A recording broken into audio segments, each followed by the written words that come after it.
Salam Bapak Ibu yang terkasih, mari kita bangkit berdiri, kita akan mulai ibadah kita pada pagi hari ini. Bapa dalam segala putra-Mu yang terkasih, Tuhan kami Yesus Kristus, kami ucap syukur Tuhan untuk pagi hari ini Tuhan. Terima kasih Tuhan, di hari Minggu Paskah ini Tuhan, kami boleh merasakan Tuhan kuasa kebangkitan-Mu Tuhan tercurah buat kami semua. Dan kami percaya Tuhan, oleh karena Engkau telah bangkit, kami juga boleh Tuhan merasakan kebangkitan dalam hidup kami Tuhan. Biarlah roh kami tetap bernyala-nyala Tuhan untuk melayani Engkau Tuhan. Dan kami mau memuji dan kami mau besarkan nama-Mu Tuhan. Biarlah Roh Kudus menyertai ibadah kami dari awal hingga akhir. Terima kasih Tuhan, di dalam nama Tuhan kami Yesus Kristus kami berdoa dan mengucap syukur yang saya katakan amin.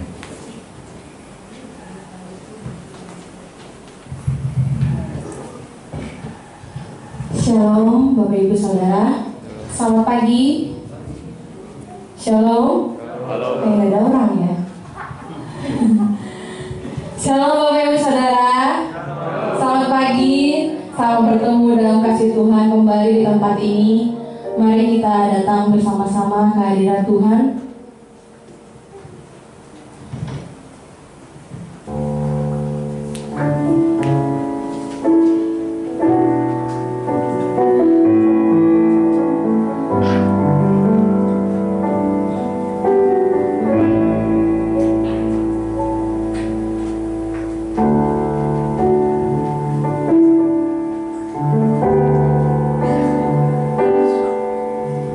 Sambutlah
dengan Roh-Mu yang mengangkat kami.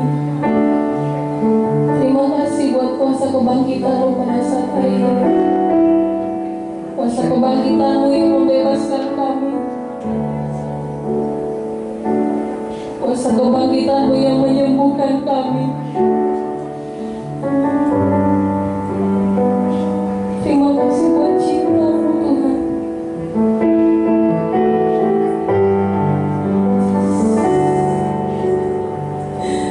Terima kasih buat hadirat-Mu.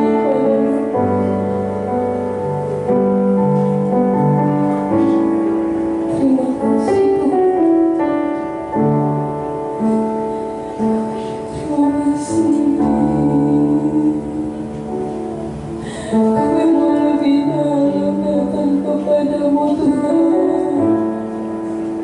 Terima kasih Yesus.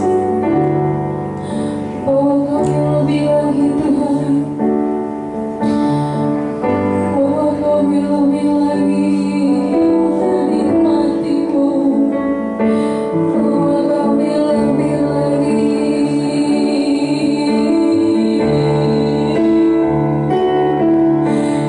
Hadirat-Mu tak berhenti di sini.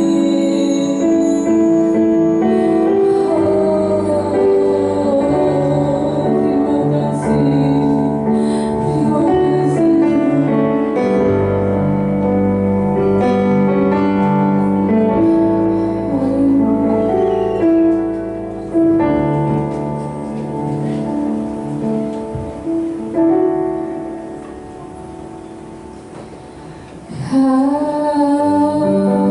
Terima kasih-Mu melingkupi diriku. Bawa kami Tuhan.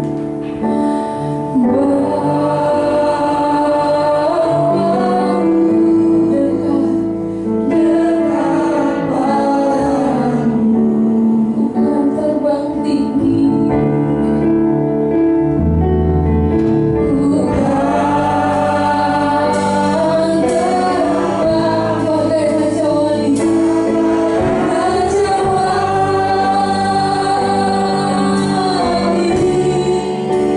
melayang tinggi. Roh-Mu mengangkatku oleh kuasa kasih-Mu. Segerakan kasih-Mu Tuhan. Kasih-Mu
melingkupi Bapa yang baik.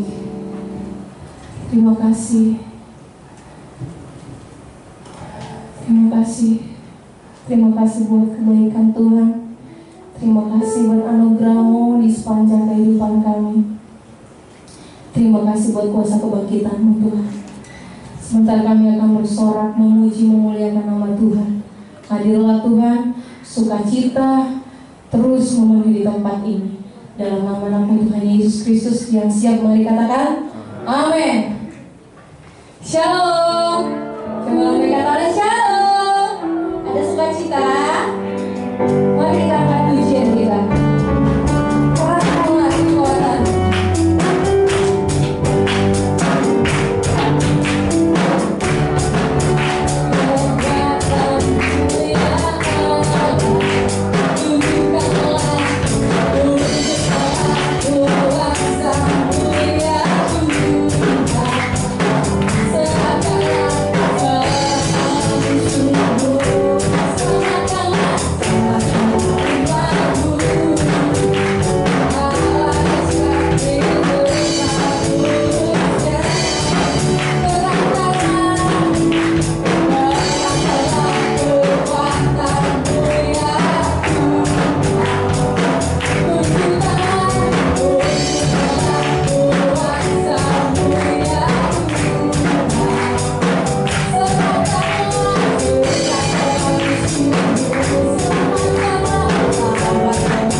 lanjutkan sukacita kita.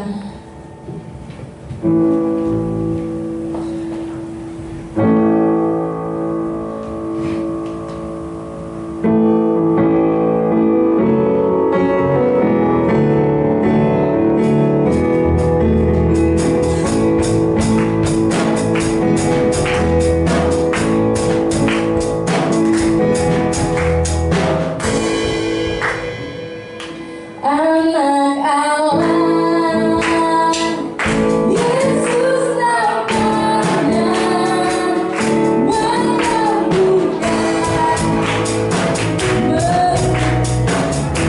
membanggakan manusia,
mungkin ada yang mau kesaksian.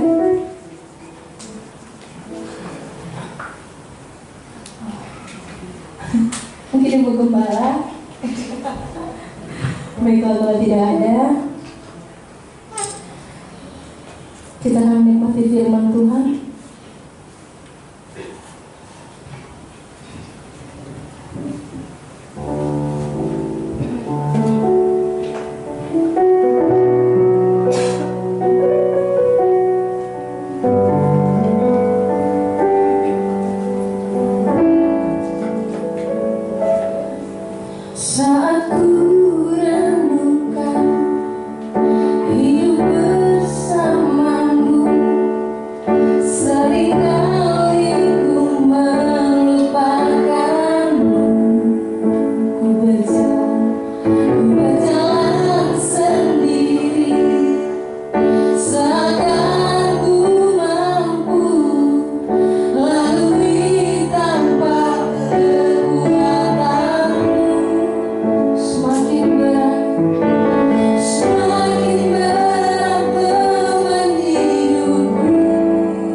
kami setiap umat Tuhan yang ada di sini dan di seluruh dunia Tuhan, dan pada hari ini memperingati hari kebangkitan Tuhan dari kematian Tuhan.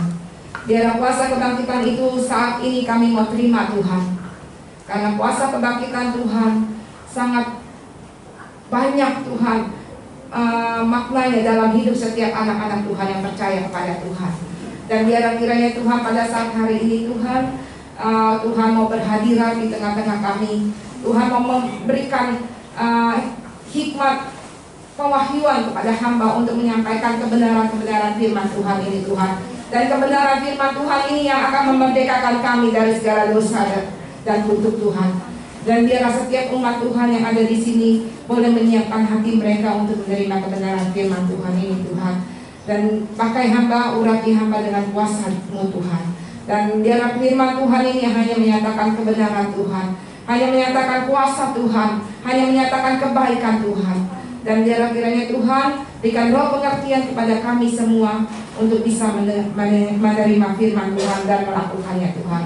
Kepada hamba-hamba Tuhan yang sudah melayani pekerjaan Tuhan dalam memimpin pujian, bermain musik, dan kami semua Tuhan, biarlah kiranya yang memuji Tuhan, biarlah kiranya Tuhan mau menerima pelayanan kami Tuhan, dan puji-pujian kami menjadi suatu hal yang berkenan di hadirat Tuhan.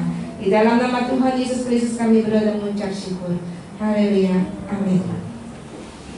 Shalom saudara semuanya. Kalau Jumat kemarin, Jumat Agung, kita memperingati hari kematian Tuhan Yesus di kayu salib ya. Dan sekarang adalah hari kebangkitan Tuhan, hari kebangkitan Tuhan dari kematian ya. Sebelum kita langsung buka aja firman Tuhan di dalam Lukas 23 ayat 35 sampai 37.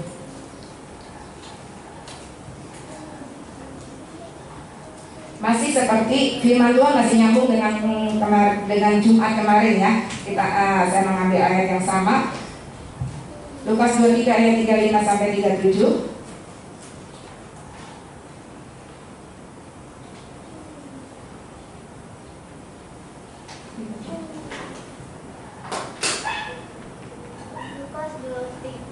Lukas 23 ayat 35 sampai 37. Demikian firman Tuhan. Orang banyak berdiri di situ dan melihat semuanya. Pemimpin-pemimpin mengejek dia, katanya, orang lain ia selamatkan, biarlah sekarang ia menyelamatkan dirinya sendiri. Jika ia adalah Mesias, orang yang dipilih Allah. Juga prajurit-prajurit mengolok-olok dia. Mereka menunjukkan anggur asam kepadanya dan berkata, jika engkau adalah raja orang Yahudi, selamatkanlah dirimu. Ya. Kata-kata pemujatan ini sudah didengar sama Tuhan Yesus ya. Dan kata-kata pemujatan ini nggak sampai waktu pada saat Tuhan Yesus disalib aja. Saya pribadi ya suka melihat di sosial media ya. Di sosial media itu banyak orang yang tentunya non-Kristen ya menghujat. Kalau memang Tuhan Yesus adalah Tuhan, kenapa dia nggak bisa nolong dirinya? Kenapa dia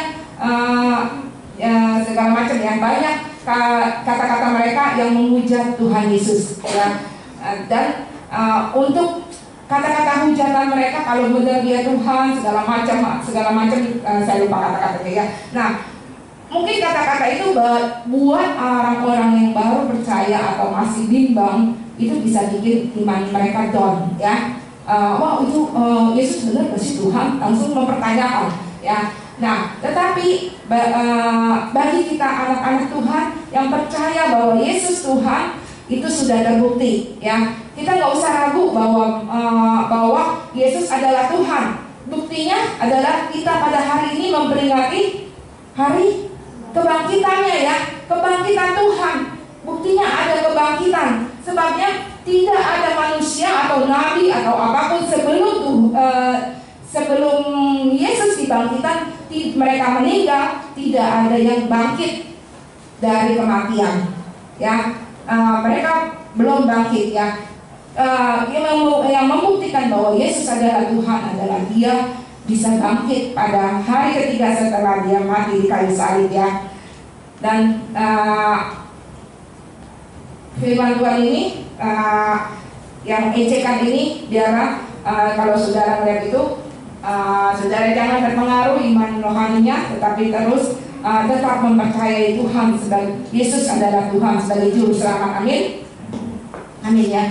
Nah, apa sih nilai dari nilai-nilai? Ya, saya bingung mau kata apa ya, dari maksudnya buat kitanya itu dari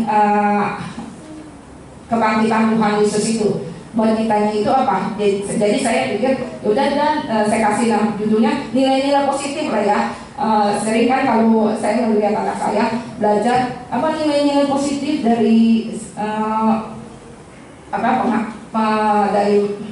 dari segala apa sih soal-soalnya lupa. Nah, jadi saya juga kasih judul nilai-nilai positif dari kebangkitan Tuhan Yesus itu apa? Buat kita ya. Dalam kita langsung baca di dalam 1 Petrus 3 ayat yang keempat.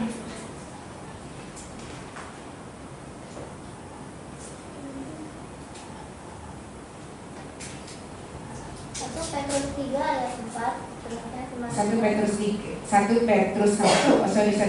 Petrus 1 ayat 3 sampai 4. 1 Petrus 1 ayat 3 sampai 4, demikian firman Tuhan. Pengharapan iman dan pasti. Terpujilah Allah dan Bapa Tuhan kita Yesus Kristus, yang karena rahmat-Nya yang besar telah melahirkan kita kembali oleh kebangkitan Yesus Kristus dari antara orang mati, kepada suatu hidup yang penuh pengharapan, untuk menerima suatu bagian yang tidak dapat binasa, yang tidak dapat cemar dan tidak dapat layu, yang tersimpan di surga bagi kamu. Firman Tuhan katakan, terpujilah Allah dan Bapa Tuhan kita Yesus Kristus, yang karena rahmat yang besar telah melahirkan kita kembali. Saudara sudah dilahirkan kembali? Gimana caranya? Kok kita dilahirkan kembali ya? Telah melahirkan kembali oleh kebangkitan Yesus Kristus dari antara orang mati kepada suatu hidup yang penuh pengharapan. Ya, ternyata pada saat Tuhan Yesus bangkit, ya, pada saat Tuhan Yesus bangkit dari kematian, saat yang sama juga kita dilahirkan kembali. Amin. Nah, tapi kita kalau mungkin ada yang bertanya, gimana caranya kalau saya udah tua dilahirkan kembali dari lahir kan otomatis artinya lahir itu seperti bayi yang baru lahir ya, keluar dari rahim ibunya. Nah, pertanyaan saudara yang masih bingung itu sama seperti udah pernah ditanyakan sama Nikodemus ya. Nikodemus pernah nanya, gimana caranya? Soal itu seorang pemimpin Yahudi, orang Farisi ya. Caranya orang lahir kembali. Kata Tuhan, kalau tidak dilahirkan kembali, dia tidak seorang yang tidak dilahirkan kembali tidak bisa masuk dalam kerajaan surga. Jadi penting nggak dilahirkan kembali kalau gitu? Penting ya. Dan jadi pentingkah kebangkitan Tuhan buat kita? Penting, karena dengan kebangkitan kita dilahirkan kembali. Nah, bagaimana caranya? Kata Tuhan, kalau dilahirkan kembali yaitu dengan air dan roh, ya, air dan roh. Airnya itu artinya baptisan air bagi anak-anak Yud yang nanti mau dibaptis. Penting banget itu dilahirkan itu dibaptis dengan air.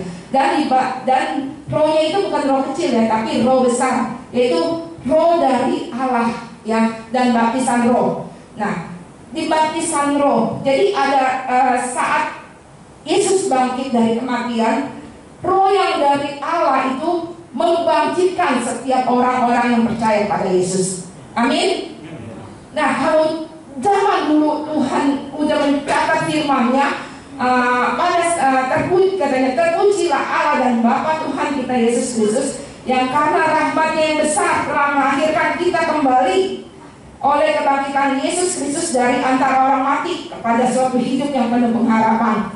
Ya, jadi roh Allah itu bagi orang yang percaya pada saat Yesus bangkit, roh dari Allah itu membangkitkan, ya, membangkitkan orang-orang yang percaya. Ya, ada roh Allah di dalamnya. Untuk apa? Untuk suatu hidup yang penuh pengharapan. Pengharapan kapan? Pengharapan adalah keyakinan bahwa sesuatu yang baik yang akan terjadi, ya. sesuatu yang baik, yaitu kebaikan, yaitu apa? Untuk menerima bagian yang tidak dapat binasa, yang tidak dapat cemar, dan yang tidak dapat kayu, yang tersimpan di surga bagi kamu, yaitu untuk kita menerima kerajaan Allah, ya, untuk menerima kerajaan Allah. Jadi kalau saat kebangkitan Tuhan itu penting bagi orang-orang yang percaya, dan kebangkitan Tuhan juga membuktikan bahwa Yesus itu adalah Tuhan. Ya, karena di dalam kebangkitan Tuhan kita bisa dilahirkan kembali, yaitu dengan air dan roh. Dan dengan dilahirkan kembali, maka kita berlayak untuk masuk ke dalam kerajaan surga. Amin. Jadi jangan ragu, kalau orang yang percaya sama Tuhan begitu meninggal masuk kemana? Ya, masuk tempat perhentian dulu, ya. Tempat perhentian dulu, nanti baru pas ntar itu ya, baru masuk surga. Ntar saya kasih tahu. Nah, kenapa saya bilang tempat perhentian dulu? Ya, kita balik lagi ya, baca ya di dalam Lukas 23 ayat 40 sampai 43 di dalam Lukas tadi.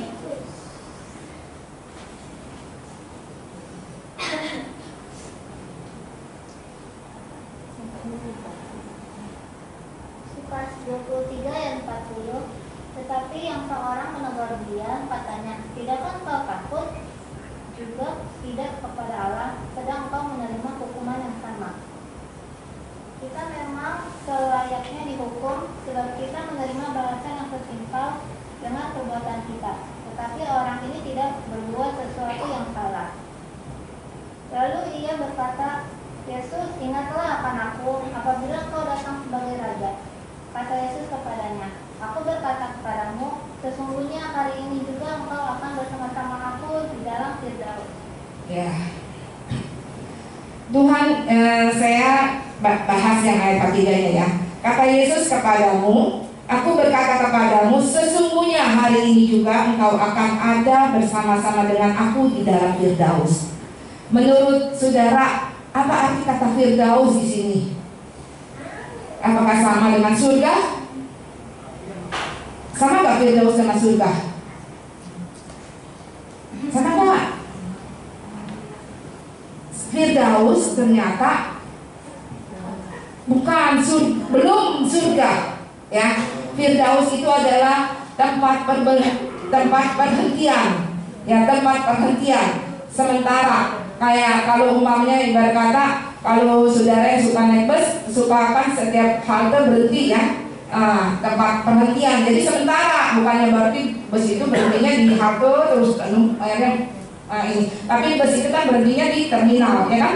Nah, tempat transit ya. Nah, Firdaus ini adalah tempat perhentian sementara. Nah, jadi dia bukannya surga ya.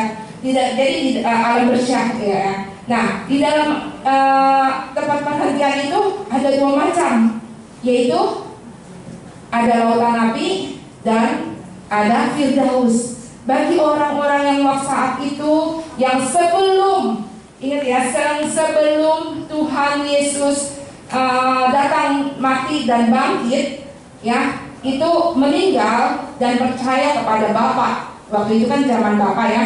Percaya kepada Bapa itu ada masuk ke dalam Firdaus. Dan orang-orang yang percaya, yang menyembah Baal, menyembah apa, masuk ke dalam lautan api ya. Nah, jadi ada di dalam alam bersih itu ada lautan api, ada Firdaus. Nah, waktu kira-kira saudara-saudara, waktu saat Yesus mati dan 3 hari itu, kan kita memperingati Jumat, Sabtu, Minggu, hari ketiga. Itu Tuhan Yesus selama 3 hari itu kemana?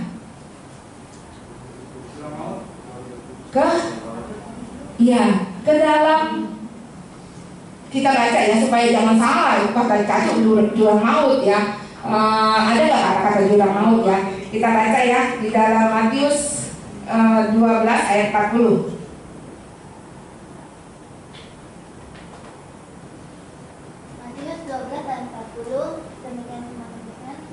Sebab seperti Yunus tinggal di dalam perut ikan 3 hari 3 malam, demikian juga anak manusia akan tinggal di dalam rahim bumi 3 hari 3 malam. Nah, berarti pada saat Yesus mati di kayu salib, 3 hari 3 malam itu Yesus ada di mana? Rahim bumi, ya, rahim bumi, yaitu di mana? Bukan di lautan api, tapi di Firdaus. Ketemu dengan siapa? Di Firdaus itu ternyata Tuhan Yesus ngapain? Membawa orang-orang yang meninggal, sebelum Tuhan Yesus bangkit, ya. Di sana ada siapa? Ada pertama-tama Adam, ya. Tuhan Yesus ada ketemu sama Tuhan Yesus. Ketemu siapa lagi? Ada Musa, ada Abraham, ada Ishak, ada Daud, ada Samuel, ada ya banyak, Yusuf, ya banyak di sana di dalam Firdaus itu. Dan saat Yesus bangkit, ternyata Tuhan bawa mereka, ya, bawa orang-orang itu, orang-orang yang percaya kepada Tuhan yang sudah meninggal sebelum kebangkitan Tuhan itu untuk bawa keluar, ya. Kenapa kok mereka itu kenapa mesti Tuhan Yesus yang bawa? Kan padahal pada perjanjian lama setiap pengorban, kalau orang berbuat salah, ada acaranya kan untuk menghapus dosa itu dengan menyembelih korban, ya enggak? Ya, korban menghapus dosa. Kenapa mereka nggak bisa bangkit? Kan ada korban menghapus dosa. Korban itu karena korban hewan itu tidak bisa menyelamatkan, ya. Darah korban hewan tidak bisa menyelamatkan dan membawa orang bangkit. Itu sebagai lambang doang, lambang penebusan dosa darah hewan. Tetapi darah Yesus yang sudah di kayu salib itu yang bisa bawa orang bangkit, ya. Orang-orang sebelum Tuhan Yesus bangkit, orang-orang itu dibawa dari Firdaus untuk kemana? Jalan-jalan, shopping, mau serem ya, orang-orang bangkit dan shopping. Nah, untuk kita baca Matius 27 ayat 53 sampai 54. Matius 27 ayat 53 sampai 54. Dan sesudah kebangkitan Yesus, mereka pun keluar dari kubur, lalu masuk ke kota kudus dan menampakkan diri kepada banyak orang. Kepala pasukan dan prajurit-prajuritnya yang menjaga Yesus menjadi sangat takut ketika mereka melihat gempa bumi dan apa yang telah terjadi. Lalu berkata, sungguh dia ini adalah anak Allah. Nah, mereka itu dan sesudah kebangkitan Yesus, mereka keluar dari kubur. Lalu masuk ke kota kudus. Kota kudus maksudnya ini bukannya arti kota kudus di Jawa ya. Bukannya ini kota yang ada di Jawa, tetapi kota yang kudus. Maksudnya kurang katanya kali ya.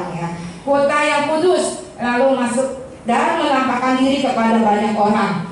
Jadi banyak orang yang melihat, ya, banyak bukti, ya, kalau sekarang bilangnya banyak bukti bahwa kebangkitan Yesus membangkitkan orang-orang yang mati dari kubur. Ya, saya pernah lihat di ini kali mungkin di handphone ya, salah satu ini. Orangnya ada di Indonesia katanya ya. Di kuburan itu begitu depan rumahnya itu udah kuburan. Mungkin kuburan yang dibikin rumah kali ya. Rumah orang yang nggak mampu ya. Mereka bikin rumah di kuburan. Jadi kalau umat jadi begitu buka pintu aja, halaman depannya aja udah banyak kuburan. Serem banget ya. Begitu nggak ada halaman buat anak-anak bermain segala macam. Itu udah di lokasinya udah begitu. Ada sih sedikit, ada sedikit doang, paling semeter atau apa. Nah, gimana kalau umpamanya pada ada, tapi nggak mungkin ya waktu zaman Tuhan Yesus apa begitu ya, kuburan. Tapi seandainya nanti Tuhan Yesus datang yang kedua kali, orang-orang dibangkitkan, orang-orang yang mati di dalam kuburan itu dibangkitkan lebih dulu. Orang yang tinggal di rumah kayak begitu gimana kira-kira tuh? Waduh, tiba-tiba tuh langsung aja kali lari ya, atau tutup pintu saking takutnya. Nah, nggak ngebayang gitu ya. Nah, itu yang terjadi pada saat Yesus dibangkitkan. Mereka juga yang di dalam Firdaus itu pada bangkit, ya, pada bangkit dari kuburnya, menampakkan diri dan masuk ke kota yang kudus dan menampakkan diri kepada banyak orang. Ini adalah jadi kebangkitan Tuhan yang mempunyai nilai yang kita dapat dari kebangkitan Tuhan adalah Tuhan mau menyelamatkan kita, dan kita mau masuk ke dalam, diizinkan, dilayakkan untuk masuk ke dalam surga. Kalau saudara mau ikut dalam kematian dan ikut dalam kebangkitannya Tuhan, maka kita dilayakkan oleh Tuhan untuk masuk ke dalam kerajaannya. Karena dengan lahir kembali dari air dan rohnya, itu kita boleh masuk, bisa melihat kerajaan Allah. Ya, amin. Dan yang apa nilai kedua dari kebangkitan Tuhan? Yang pertama, kita bisa masuk dalam kerajaan surga, dilayakkan Tuhan untuk masuk dalam kerajaan surga. Yang kedua adalah ibadah kita nggak sia-sia. Amin. Ibadah kita nggak sia-sia. Jadi saudara datang bangun pagi-pagi, mungkin masih agak ngantuk, mungkin pekerjaan di rumah tangga kita masih belum selesai urusannya, ya mungkin banyak hal-hal yang harus kita tunda pekerjaannya karena kita harus ibadah. Nah, ibadah saudara dan saya tidak sia-sia. Ya, kita baca ya, ibadah kita nggak sia-sia di dalam 1 Korintus 15 ayat yang ke-17. 1 Korintus 15 ayat 17, demikian firman Tuhan. Dan jika Kristus tidak dibangkitkan, maka sia-sialah kepercayaan kamu, dan kamu masih hidup dalam dosamu. Ya. Jadi jika Kristus tidak dibangkitkan, ya, kalau tidak bangkit, ya, kalau Yesus tidak bangkit, sia-sia kepercayaan kita. Ya, kita ibadah sama Tuhan. Oh, ternyata baru tuh bukti bahwa Yesus itu bukan Tuhan kalau dia tidak bangkit. Tetapi karena dia bangkit, maka ibadah kita tidak sia-sia. Amin. Ya, dan kamu masih hidup dalam dosamu. Kalau Yesus sudah bangkit, kita masih hidup dalam dosa. Loh, kok bisa? Kita kan masih berdosa, manusia berdosa, masih sering melakukan dosa. Sebelum tadi saya di gereja masih melakukan dosa. Ya, loh kok bisa? Bahkan iblis suka intimidasi saya. Lu berdosa, lu gak layak masuk surga. Ya enggak? Kok bisa? Dan kamu masih hidup dalam dosa. Kata Tuhan, kata firman-Nya, kalau Yesus tidak dibangkitkan, maka sia-sia kepercayaan kita dan kamu masih hidup dalam dosa. Maksudnya apa sih? Maksudnya adalah kita jangan hidup lagi, hidup kita itu jangan hidup dikuasai dosa, tetapi hiduplah dalam gimana caranya supaya kita nggak hidup dalam dosa. Kita baca dulu ya, Roma 6 sebenarnya ayat 1 sampai 14. Tapi saya mau unjukin aja yang singkatnya aja. Sebabnya udah ada pesan. Jangan cepat, jangan lama-lama.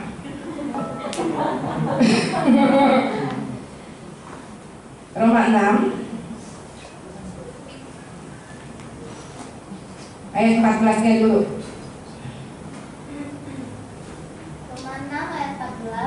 Sebab kamu tidak akan dikuasai lagi oleh dosa, karena kamu tidak berada di bawah hukum Taurat, tetapi di bawah kasih karunia. Ya.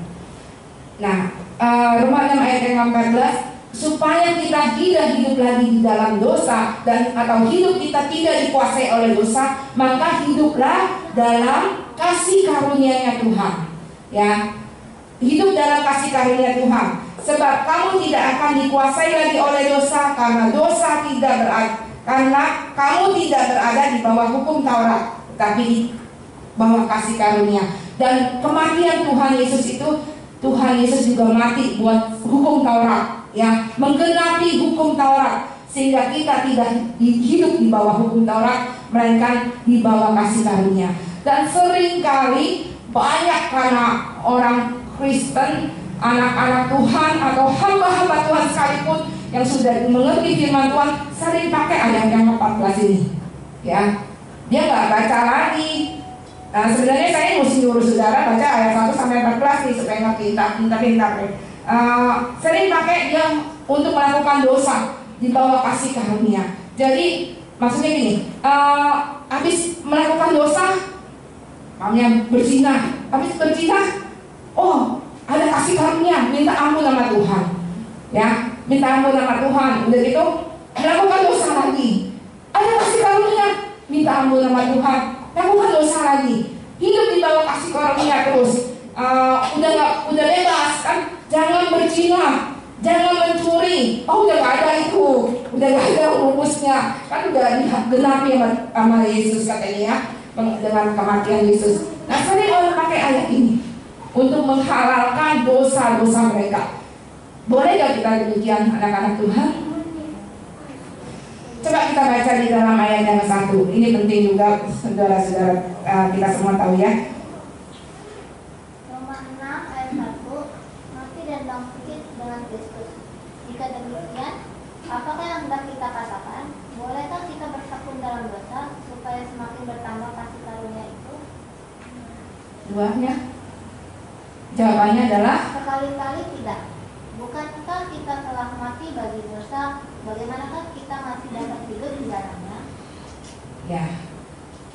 Saya tambahin satu lagi deh. Atau tidak tahukah kamu bahwa kita semua telah dibaptis dalam Kristus, telah dibaptis dalam kematiannya? Ya. Kalau saudara mau menerima kuasa kebangkitan Tuhan, saudara juga harus mati di dalam kematiannya. Kita harus sama-sama mati di dalam kematiannya. Gimana artinya?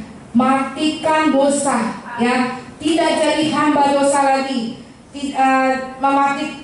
Tidak menghambakan diri lagi kepada dosa. Harus ikut mati juga bersama-sama dengan kematian Yesus, ya. Lambangnya adalah baptisan air. Pada saat Islam itu mati bersama-sama Tuhan, mati bersama-sama Tuhan Yesus, mematikan segala dosa kita, dan pas keluar dari itu, pas angkat badannya, itu adalah bangkit bersama-sama Tuhan. Ya, tapi kalau kita mau menikmati kuasa kebangkitan Tuhan dalam hidup kita ini, kita harus sama-sama mematikan dosa. Jadi jangan punya ambil ayat yang ke-14 doang. Ya, jangan hidup di bawah kasih karunia doang, tapi nggak mau mematikan dosa. Apa supaya bertambah-tambah dosanya? Kata di dalam ayat 1, bolehkah kita bertekun dalam dosa supaya semakin bertambah kasih karunia itu? Jawabnya udah dikatakan sekali lagi ya, sekali-sekali tidak. Jadi jangan untuk menghalalkan dosa kita memanfaatkan kasih karunia Allah, ya. Kasih karunia Allah, Tuhan udah kasih karunia. Memang kita nggak ada satu manusia yang bisa menenapi hukum Taurat. Hanya kematian Yesus yang menenapi hukum Taurat. Tapi kita juga tidak boleh menjadi hamba dosa, ya. Selalu berulang kali melakukan dosa-dosa itu, ya, karena ada kasih karunia, ya. Sebabnya banyak sering, bahkan saya pernah dengar ya, hamba-hamba Tuhan, ya, ini dengar cerita yang banyak melakukan hal-hal yang tidak berkenan karena dasar kasih karunia, bahkan menggunakan uangnya untuk ini hamba Tuhan internasional lalu untuk membeli sebuah apartemen buat willnya pakai uang pelayanan. Hebat gak? Hamba Tuhan itu mereka saking udah hafal kali ya Alkitab ya. Oh, kasih karunia Tuhan, nggak boleh kita bertekun dalam dosa. Amin. Ya, walaupun ada kasih karunia Tuhan, kita tapi tidak boleh bertekun dalam kasih karunia Tuhan dalam dosa. Jadi Tuhan Yesus itu menghapus dosa kita hanya berapa kali? Apakah dia akan datang lagi kedua kali untuk menghapus dosa kita? Tidak, ya. Tuhan Yesus menghapus dosa kita, menanggung segala dosa kita itu hanya satu kali, ya. Hanya satu kali di kayu salib. Dan Tuhan tidak kedatangan Tuhan yang kedua nanti, Tuhan itu datang bukan untuk menanggung dosa kita, melainkan untuk memberikan kita keselamatan bagi orang yang mempercayainya, ya. Nah, lalu tadi kan saya bilang Firdaus waktu setelah Tuhan Yesus bangkit, Firdaus itu udah kosong, ya, udah kosong karena Yesus sudah membangkitkan, membawa semua orang-orang yang di Firdaus untuk masuk ke kota yang kudus. Nah, lalu setelah Tuhan Yesus bangkit kan pasti ada yang meninggal kan? Nah, kayak Paulus, kayak murid-muridnya Yesus dan orang-orang yang meninggal di dalam Tuhan, termasuk saudara-saudara kita ataupun ada orang tua kita ya.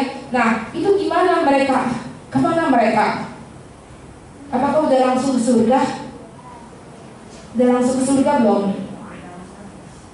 Belum ya, ternyata ya. Mereka belum ke surga. Sebabnya nanti Tuhan Yesus yang akan bangkitkan mereka. Ya, jadi ada kebangkitan orang-orang percaya ada 2 kali. Nanti Tuhan Yesus sendiri yang turun dari surga sebelum kita dilahirkan, kalau kita masih hidup ya, sebelum kita dilahirkan, orang-orang yang mati di dalam Tuhan lebih dahulu bangkit. Ya, jadi kebangkitan itu ada 2 ya. Nah, oleh karena itu kita tetap pegang iman kita supaya kita masuk dalam kebangkitan yang kedua atau kita dilahirkan ya, sebelum, kalau kita masih ada umur kita bisa dilahirkan pas Tuhan Yesus datang ya. Nah, jadi yang kedua adalah kebangkitan Tuhan, yaitu yang pertama tadi kan membawa kita untuk bisa berkenan masuk dalam kerajaan Tuhan, kerajaan surga. Yang kedua adalah ibadah kita tidak sia-sia ya, dan kita hidup tidak di bawah kuasa dosa, tapi di bawah kasih karunia Allah. Itu nilai positif dari kebangkitan Tuhan Yesus dalam hidup kita ya. Yang ketiga apa? Yang ketiga di dalam Roma 4 ayat yang ke-25.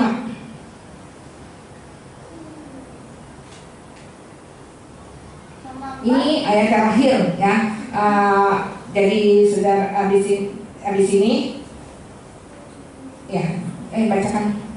Roma 4 ayat 25, yaitu Yesus yang telah diserahkan karena pelanggaran kita dan dibangkitkan karena pembenaran kita. Ya. Yang ketiga apa? Yaitu Yesus yang telah diserahkan karena pelanggaran kita. Yesus diserahkan karena dosa-dosa manusia, yang pelanggaran itu dosa-dosa manusia, dan dibangkitkan karena pembenaran kita. Loh, kita pembenaran kita bukan berarti artinya kita ini Yesus dibangkitkan karena perbuatan kita yang benar, bukan ya.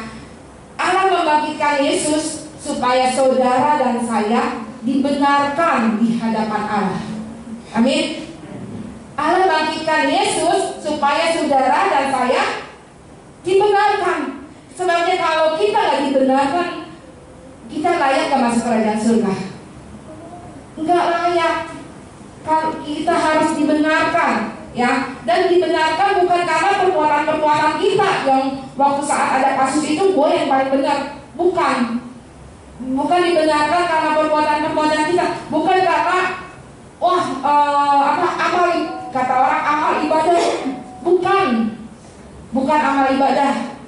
Kita dibenarkan karena Yesus yang sudah lakukan pengorbanan Yesus mati di kayu salib, itu yang karena kita, oleh karena itu kita dibenarkan, bukan karena perbuatan kita ya. Jadi kematian Yesus, kebangkitan Yesus itu supaya, yang ketiga adalah untuk supaya kita dibenarkan di hadapan Allah. Sangat penting ya, dibenarkan di hadapan Allah. Dalam suatu kasus, kalau pasti ada pihak yang salah dan pihak yang benar. Kalau pihak yang dibenarkan itu, rasanya udah mencapai satu kegembiraan yang sangat tinggi ya. Apalagi dibenarkan di hadapan Allah ya. Sebabnya kalau udah disalahkan di hadapan Allah, udah tahu dah, bukan penjara tapi neraka ya. Tapi kalau dibenarkan di hadapan Allah, kita layak untuk masuk ke dalam kerajaan surga ya. Nah, ini yang ketiga, dan saya tambahin lagi ya, tapi nggak ada ayatnya. Tapi ini ada imannya ya. Kebangkitan dengan Yesus Kristus adalah untuk apa? Untuk kita juga dikasih hidup yang sehat. Amin. Hidup kita sehat. Dengan kebangkitan Tuhan Yesus kita dikasih kesehatan ya. Tuhan Yesus, karena kalau ada roh yang dari Allah itu,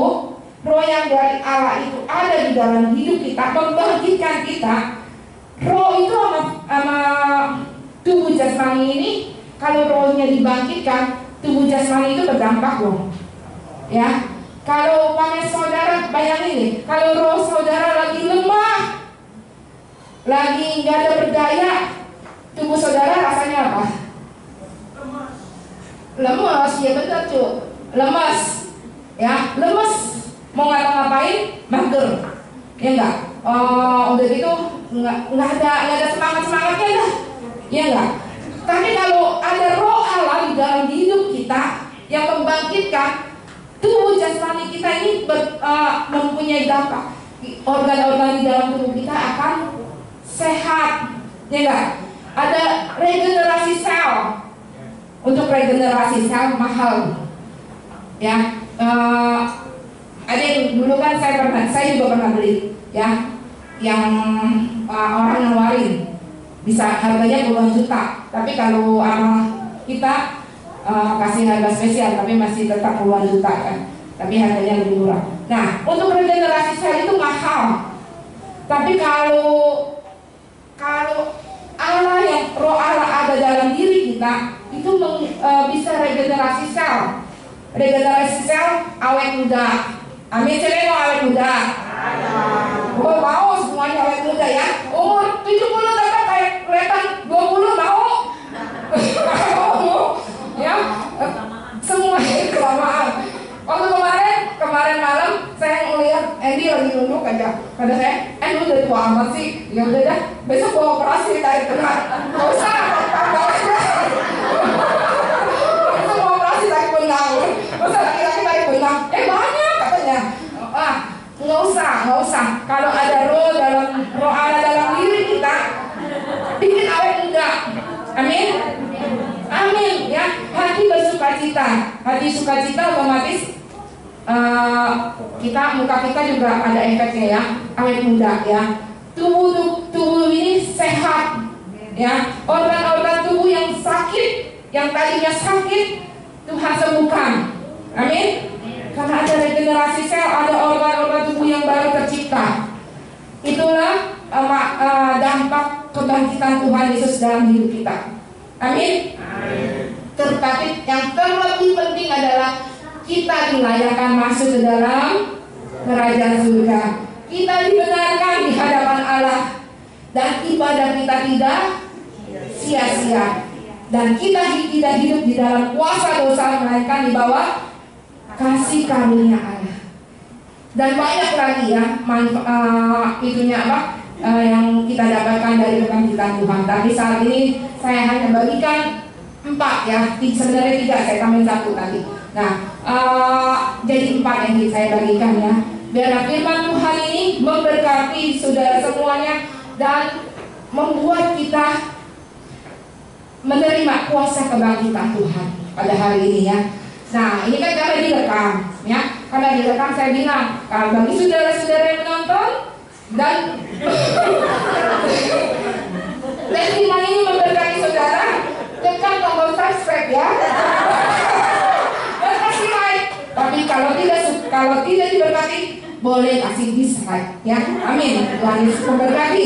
Saya nggak panjang lebar karena sebentar kita pulang dari gereja. Ini mendadak banget ya. Kita harus survei gila katanya.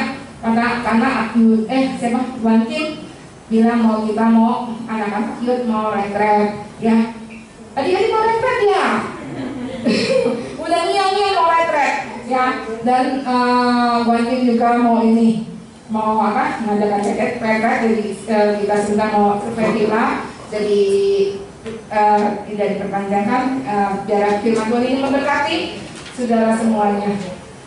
Terima kasih. Yuk, kita bangkit berdiri. Di musik saya undang maju ke muka. Lagu sebab dia hidup. Tapi kita dalam irama doa.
kami mengetahui bahwa sangat berarti Tuhan. Hidup kami menjadi berarti karena Allah yang kami sembah adalah Allah yang bangkit dan hidup Tuhan. Allah yang naik ke surga. Terima kasih Tuhan untuk kebangkitan Tuhan yang Tuhan sudah lakukan. Dan kami percaya kuasa kematian dan kebangkitan Tuhan akan ada di dalam diri setiap kami. Dan roh, karena saat Tuhan Yesus bangkit, maka roh Allah, ya roh yang dari Allah ada di dalam diri kami Tuhan. Kami sudah dilahirkan kembali Tuhan. Dan kami setiap anak-anak Tuhan layak untuk masuk ke dalam kerajaan surga. Dan kami setiap anak-anak Tuhan yang di sini yang percaya kepada Yesus dibenarkan di hadapan Allah. Dan hidup kami tidak akan menjadi hamba dosa lagi Tuhan. Dan kami tidak hidup di bawah kuasa dosa, tetapi kami hidup di bawah kasih karunia Allah. Dan ibadah yang kami lakukan setiap hari Minggu dan setiap hari di rumah kami berdoa kepada Tuhan. Dan dimanapun kami beribadah kepada Tuhan tidak akan menjadi sia-sia. Karena kami menyembah Allah yang hidup, bukan Allah yang mati, Allah yang tidak bisa bangkit. Tetapi kami menyembah Allah yang bisa bangkit. Amin. Karena tidak ada satu kuasa yang membuat orang bisa bangkit kalau bukan Yesus adalah Tuhan. Terima kasih Tuhan, biar iman kami tetap percaya kepada Yesus adalah Tuhan. Walaupun banyak orang-orang mengejek, orang-orang mengatai dan mencoba mencuci otak setiap anak-anak Tuhan, tetapi biarlah iman mereka tetap bahwa Yesus adalah Tuhan, karena Yesus bisa bangkit dari kematian. Terima kasih Tuhan Yesus Kristus untuk kasih Tuhan yang Tuhan berikan buat seluruh manusia yang ada di dalam dunia ini. Terima kasih Tuhan. Di dalam nama Tuhan kami berdoa mengucap syukur. Haleluya. Amin.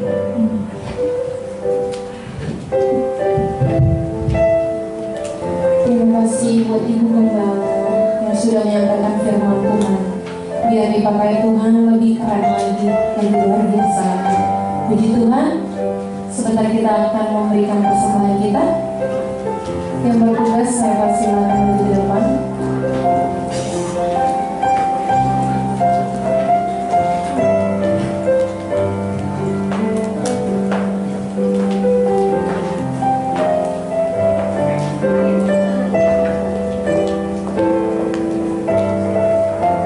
Baiklah, kalau sudah kita bangkit berdiri.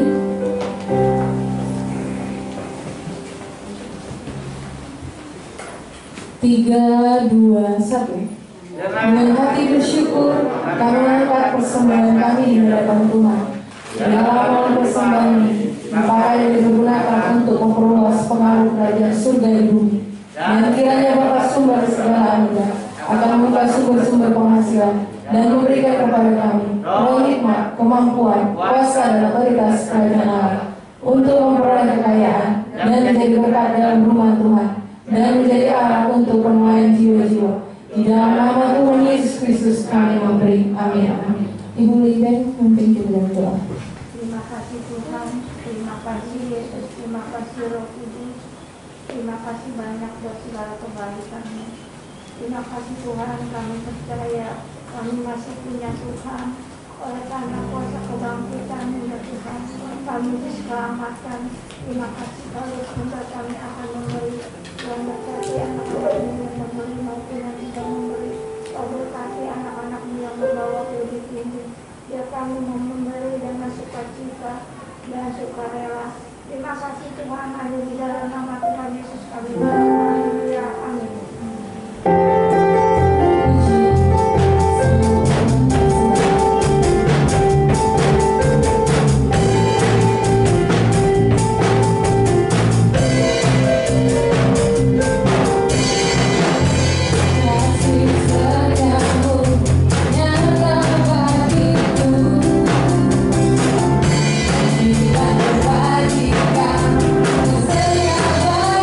Bagiku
Sabtu tanggal berapa itu? 23 apa 24? Iya, pokoknya Sabtu ini ada penataran baptis jam 5 sore di tempat ini.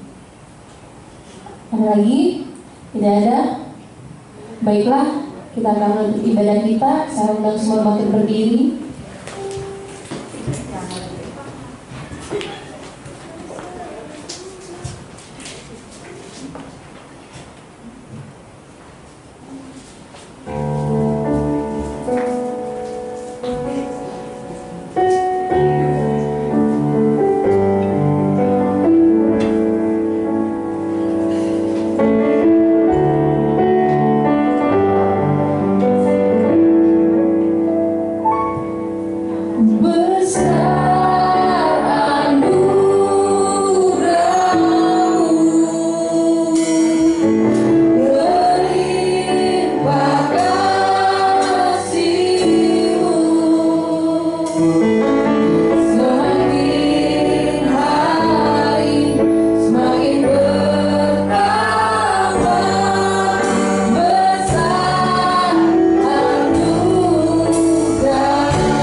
Kami mengucap syukur kepadamu Tuhan kami, Yesus Kristus, di siang hari ini Tuhan, di akhir ibadah pada hari Paskah ini Tuhan. Kami boleh merasakan Tuhan, ada kemenangan yang luar biasa Tuhan dalam hidup kami Tuhan. Biarlah kuasa kebangkitan mengalir Tuhan dalam setiap kehidupan anak-anak-Mu Tuhan, sehingga semua anak Tuhan boleh bangkit lagi Tuhan dari segala kelemahan mereka. Anak-anak Tuhan yang selama ini tertidur, kiranya Tuhan bangkitkan lagi Tuhan rohnya Tuhan. Biar semuanya rohnya menyala-nyala untuk melayani Tuhan, untuk tetap setia, untuk tetap berdiri teguh kepada Tuhan. Dan Tuhan tolong biar semua anak Tuhan mulai hari ini mereka semua Tuhan pelihara hidupnya ya Tuhan. Tuhan pelihara tubuh, jiwa, dan rohnya terpelihara sempurna. Mereka semua diberikan tubuh yang sehat, dan Tuhan jauhkan dari virus COVID-19 atau virus apapun. Biar semuanya Tuhan berikan panjang umur, dan Tuhan berkati semua pekerjaannya. Tuhan tolong jika ada yang kesusahan, juga ada yang dalam sakit penyakit, kiranya Tuhan jamah bilur-bilur-Mu Tuhan, menyembuhkan semua yang sakit Tuhan. Terima kasih Tuhan, terima kasih Tuhan. Dan hamba juga berdoa, kalau sebentar nanti akan dibagikan Lutur Paskah yang berisi ayat-ayat Tuhan, firman-Mu Tuhan. Kiranya ayat-ayat ini Tuhan boleh menguatkan, meneguhkan, bahkan memberkati hidup mereka. Terima kasih Tuhan, biar Engkau tetap Tuhan menjadi Tuhan kami, menjadi juru selamat kami, dan menjadi Tuhan yang selalu penolong dalam kehidupan kami. Terima kasih Tuhan, terima kasih. Dan sebentar kami akan berpisah satu sama lainnya Tuhan. Kiranya yang jauh dan dekat Tuhan lindungi. Kami percaya kasih Tuhan akan selalu menyertai kehidupan kami setiap hari. Terima kasih Tuhan. Mari kita angkat tangan kita dan terima berkat dari Tuhan. Tuhan memberkati engkau dan melindungi engkau. Tuhan menyertai engkau dengan wajahnya dan memberi engkau kasih karunia. Tuhan menghadapkan wajahnya kepadamu dan memberi engkau damai sejahtera. Saudara-saudara yang kasih dalam Tuhan, pulanglah dan terimalah berkat ini di dalam nama Allah Bapa, Allah Putra, dan Allah Kudus, dalam nama Tuhan kita Yesus Kristus yang dikatakan.